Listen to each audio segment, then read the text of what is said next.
جناب deputy speaker صاحب، آئین کی یہ کتابیں ہماری کسی بہن کے سر کے دوپٹے سے زیادہ قیمتی نہیں ہے۔ خواتین کو اٹھا کے، خواتین کو اغوا کر کے، بچوں کے سینوں سے پلاسوں کے ذریعے گوشت نوچ کے اور ان کی آوازیں ان کی ماں کو سنا کے آپ نے قانون سازی کرنی ہے۔ شرم کا مقام ہوگا جناب ڈپٹی اسپیکر صاحب۔ جمہوریت کا بازار ہے صاحب، یہاں ضمیر بکتے ہیں، یہاں اصول بکتے ہیں، جو نہ بکے یہاں ضرور بکتے ہیں۔ یہاں سودا ایمان ہوتا ہے، سرعام ہوتا ہے، سر بازار ہوتا ہے۔ جناب ڈپٹی اسپیکر صاحب، ہم اس وقت جس ایوان میں موجود ہیں اس کا کام ہی آئین سازی ہے۔ We are called legislators۔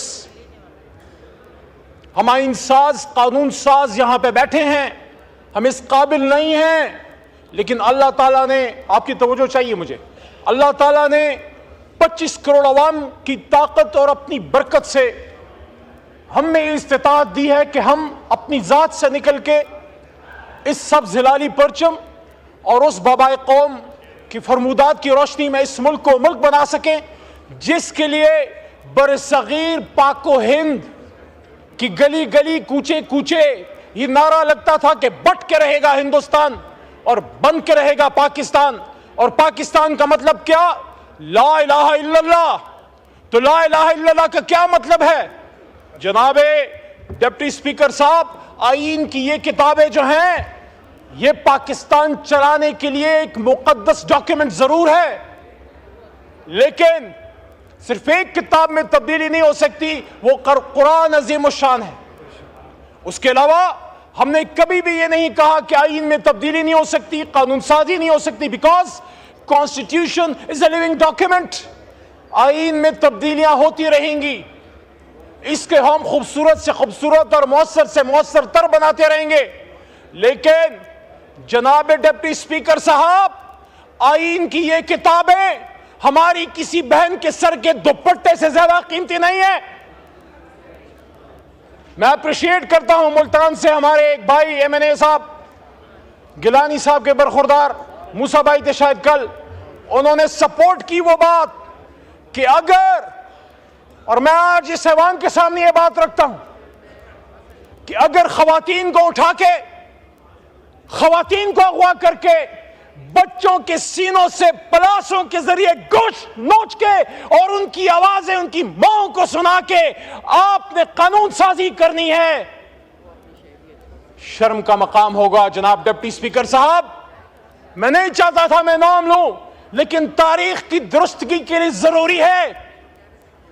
گھر کے سامنے سابق وزیر خارجہ جناب شاہ محمود قریشی صاحب کی بہو، ہماری بہن، میرے چھوٹے بھائی زین قریشی کی گھریلو خاتون وائف کو جب نقاب پوشوں نے اغوا کیا، میرے بھائیوں، میرے دوستوں، آپ اگر اس بات پہ سٹینڈ لے لیتے جب اس ایوان میں آپ کے اور میرے 10 بھائیوں کو اٹھا کے لے گئے رات کو، آج تک 9 ستمبر کی رات تھی وہ، آج ہم 18 اکتوبر کو رو رہے ہیں۔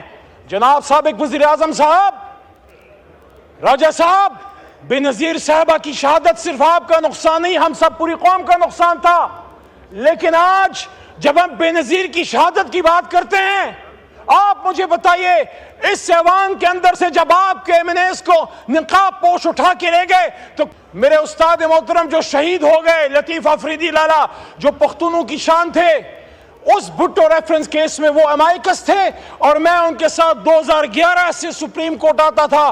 بھٹو صاحب کے اس کیس میں میں ان کے ساتھ وہاں سپریم کورٹ میں آتا تھا، ہمارے سامنے وہ کیس چلا لیکن پھر نہیں پورا ہو سکا، لیکن میں اپریشیٹ کرتا ہوں آج کی سپریم کورٹ کو اور جج صاحبان کو، منصور صاحب اور ان کے ساتھ جتنے ساتھی ان کے ججز ہیں، کہ آج انصاف کرنے کی کوشش کی گئی 50 سال بعد کہ بھٹو صاحب کا ریفرنس جو ہے، میں تو اس ایوان سے باہر تھا اور میں نے یہاں پہ کھڑے ہو کے موجودہ وزیر اعظم شہباز شریف صاحب کے سامنے یہ بات رکھی کہ جب سابق وزیر اعظم جناب عمران خان صاحب پہ جانی حملہ وزیر آباد میں ہوا، آپ کا سیاسی اختلاف ہوگا، لیکن کیا آپ کا فرض نہیں تھا بطور وزیر اعظم پاکستان کہ بہت ہو گیا، لیاقت علی خان صاحب، بھٹو صاحب، بے نظیر صاحبہ اور بہت سے، ہم یہ نہیں ہونے دیں گے اور وزیر اعظم کو شہید نہیں ہونے دیں گے۔ عمران خان تو گولی کھا کے، آپ نے کہا کہ 18 اکتوبر کو آپ کے کارکن بے نظیر صاحبہ کے ٹرک پہ وہ گئے اور انہوں نے کوشش کی کہ اپنے لیڈر کو بچا سکیں۔ ان لوگوں کا بھی پتہ کریں جو بے نظیر صاحبہ کو تڑپتا ہوا چھوڑ کے کہیں اور نکل گئے۔ لیکن اسی طرح جب وزیر آباد میں عمران خان صاحب پہ حملہ ہوا، ہمارے کارکن بھی لپ کے اس کنٹینر کی طرف، اور وہ مرد بحران جب باہر نکلا تو اس نے اسی طرح ہاتھ اٹھایا ہوا تھا، بدن پہ گولیاں کھا کے۔ عمران خان ڈرا نہیں تھا، جھکا نہیں تھا، خون نکل رہا تھا بدن سے، لیکن ہاتھ مکہ بلند تھا اسلام کے دشمنوں، پاکستان کے دشمنوں کے خلاف، آپ کے خلاف نہیں۔ یہاں پہ میرا ایک چھوٹا بھائی ہے، اس نے کل فلسطین کے حوالے سے عمران خان صاحب کے بارے میں بات کی۔ جناب ڈپٹی اسپیکر صاحب، وہ اس وقت ایوان کا حصہ نہیں تھے جب یہاں ہم نے 2 OIC کانفرنسز کی، یہاں پہ شنگھائی کوآپریشن آرگنائزیشن کا اجلاس ہوا، کامیاب ہوا۔ یہ کامیابی صرف آپ کی نہیں، ہماری بھی ہے۔ یہ کامیابی ریاست پاکستان، حکومت پاکستان، عوام پاکستان کی ہے۔ اسی لیے ہم نے 15 اکتوبر کا اپنا احتجاج مؤخر کیا کہ کوئی یہ نہ کہے باہر کے آنے والے مہمان کہ یہ تو آپس میں مشترک گریبان ہیں، یہ ہمارے ساتھ کیا تعاون کریں گے۔ لیکن ہم وہ بیان نہیں بھولے جناب، جب سابق وزیر خارجہ بلاول صاحب جب اس اپوزیشن میں تھے، اور جب یہی صورتحال تھی اپوزیشن اور حکومت کے بیچ میں، اور انہوں نے یہ بات کی، ہمیں بڑا لوگ کہتے ہیں SCO پہ آپ احتجاج کی بات کرتے تھے، بلاول صاحب آن ریکارڈ ہے جب انہوں نے کہا تھا کہ ہم اسی ایوان میں بیٹھیں گے اور ہم دیکھتے ہیں کہ ہاں وہ ایسی کیسے ہوتی ہے۔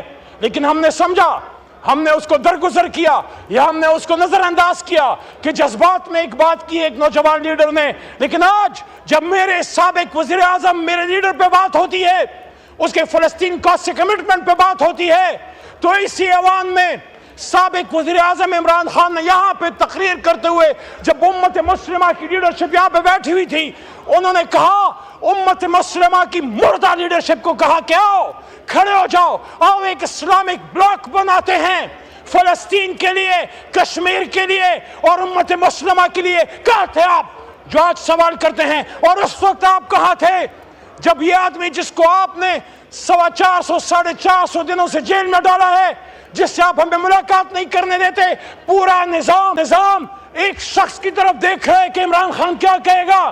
عمران خان نے جو کہنا تھا وہ صہیونیوں، نصرانیوں، یہودیوں اور ان کے گٹھ جوڑ کے بیچ میں یونائٹڈ نیشنز میں ایک بات کی تھی، and we will fight، ہم مقابلہ کریں گے۔ اور یہ بات بنی گالا عمران خان صاحب کو میں نے جناب ڈپٹی اسپیکر صاحب 2022 میں رژیم چینج کے بعد کی کہ خان صاحب یہ بات ٹھیک ہے کہ آزاد خارجہ پالیسی، روس سے تعلقات اور ایبسولوٹلی ناٹ بڑی وجوہات ہیں آپ کی حکومت ختم کرنے کی، لیکن میرے خیال میں سب سے جو بڑی وجہ ہے وہ یہ ہے کہ جب آپ نے صہیونیوں، اسرائیل کے زرخریدوں کے بیچ میں یونائٹڈ نیشنز میں امت مسلمہ کو کھٹا کرنے اور یا کنابل یا کنستعید اور مدنی ریاست کی بات کی، تو اس وقت ان کے کان کھڑے ہو گئے کہ اس آدمی کو ویسے ہی مثال بنانا ہے۔ جب امت مسلمہ سے کوئی لیڈر کھڑا ہوتا ہے، یہ آپ کا میرا مشترکہ درد ہے میرے بھائیوں اور بہنوں، یہ آپ کا میرا مشترکہ درد ہے۔ جب کبھی انور سادات کھڑا ہوا، کرنل قذافی کھڑا ہوا، صدام حسین جب تک امریکہ کے ساتھ تھا ٹھیک تھا، لیکن جب کھڑا ہوا اس کو فارغ کر دیا، قذافی کو فارغ کر دیا۔ شاہ فیصل شہید نے جب تیل بند کیا عرب اسرائیل جنگ میں، جب اس سے فلسطینیوں کا ساتھ دیا، اس کو کس سے مروایا؟ شہید کر دیا۔ صدام حسین کو بڑی عید کے دن پھانسی دینا ایک میسج تھا امت مسلمہ کو۔ وہ ضیاء الحق صاحب جو پاکستان کے لیے ایک کردار انہوں نے ادا کیا، لیکن جب اس روس ٹوٹا اور اس کے بعد اس آدمی نے یہ کہا کہ اب ہم سینٹرل ایشیا میں اسلام کا پرچم لہرائیں گے، اس کے بعد امریکہ نے کیا کہا کہ نہیں یہ ہمارا ایجنڈا نہیں ہے، تو انہوں نے نہیں چھوڑا، چاہے سیاسی ہے چاہے غیر سیاسی ہے، جس نے امت مسلمہ کی بات کی ہے اس کو مار کے چھوڑا۔ بھٹو نے جب